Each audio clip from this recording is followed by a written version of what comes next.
Ever since Lisa Traadec converted to Islam and began wearing a hijab almost a decade ago, the Frenchwoman says she has been subjected to verbal abuse, dirty stares and tripped in the street. She worries the alienation she feels will only deepen if far-right leader Marine Le Pen wins Sunday's presidential vote. Le Pen wants to ban Muslim women from wearing the Islamic headscarf in public spaces, but not other religious symbols such as the Jewish kippah. She promises to fight Islamist ideologies that she calls totalitarian. In the hope of keeping Le Pen out of power, Traadec says she will vote for Macron, but only begrudgingly.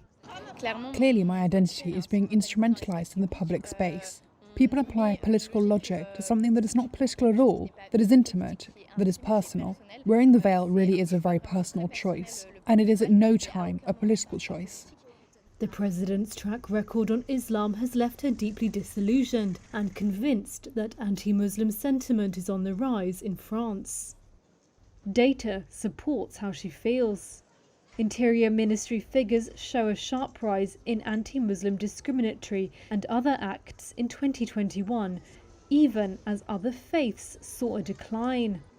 Traadec describes voting for Le Pen or Macron as president as a choice between Islamophobia and Islamophobia.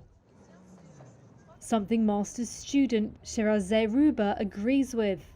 It's like, oh, for 5 years you're against us and now you want to be again president and now you're interested in our votes.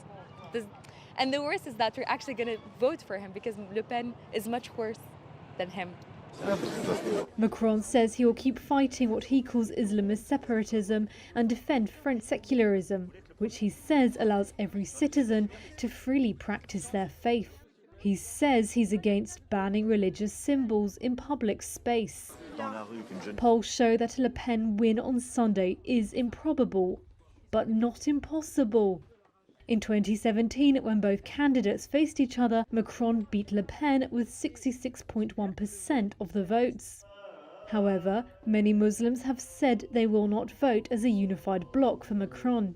Perceptions that Macron has adopted right-wing policies on identity politics and the economy, is a president of the rich and aloof from the people, will lead some to vote for Le Pen, and many more to abstain from the vote altogether.